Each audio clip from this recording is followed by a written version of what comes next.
दिन हफ्तों में बदल गए। कैन के हाथों में अब सिर्फ कॉफी का कप नहीं था, बल्कि एल्फ की अधूरी कविताएं और स्केच भी थे। हर तस्वीर में उसे एक धुन सुनाई देती थी, हर लकीर में एक शब्द। मुहर लगी दरवाजे की उदासी और उसकी आंखों की गहराई ने कैन को वह प्रेरणा दी जिसकी उसे इतने सालों से तलाश थी। उसने अपनी गिटार उठाई और एल्फ की भावनाओं को अपनी धुनों में पिरोना शुरू कर दिया। एक रात डेमीर कपी में ओपन माइक की महफिल थी। कैन ने बिना किसी को बताए अपना नाम लिखवा दिया। उसका दिल जोरों से धड़क रहा था।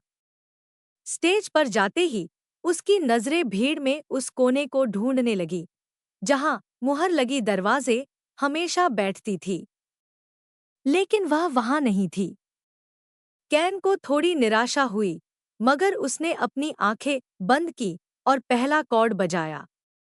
उसने एल्फ की डायरी से ली गई कविता को आवाज दी, शहर के शोर में मैं खामोशी ढूंढती हूँ। जैसे ही उसकी आवाज कमरे में गूंजी, एल्फ, जो सबसे आखिरी मेज पर बैठी थी, चौंक गई। वह कैन को देख रही थी, उसकी आवाज सुन रही थी और उसके गीत में अपनी ही लिखी हुई कविता के शब्द सुन रही थी। उसकी आंखें भर आईं। यह सिर्फ एक गीत नहीं था, यह उसकी आत्मा की धुन थी, जिसे किसी और ने अपनी आवाज दे दी थी। गीत खत्म हुआ और पूरा कैफे तालियों से गूंज उठा। कैन ने अपनी आंखें खोलीं और भीड़ में चारों तरफ देखा। उसकी नजरें एल्फ पर जाकर रुक गईं। एल्फ अपनी जगह से खड़ी हुई और धीरे-धीरे उसकी तरफ बढ़ने लगी। यह मेरी कविता है, उसने कांपती हुई आवाज में कहा।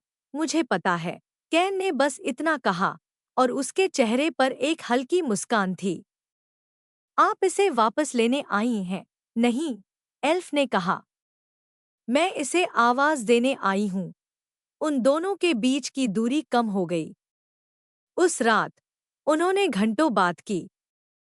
एल्फ ने बताया कि वह एक मशहूर चित्रकार थी जिसने दुनिया से दूर रहने का फैसला किया था क्योंकि वह अपनी कला में खोई हुई थी।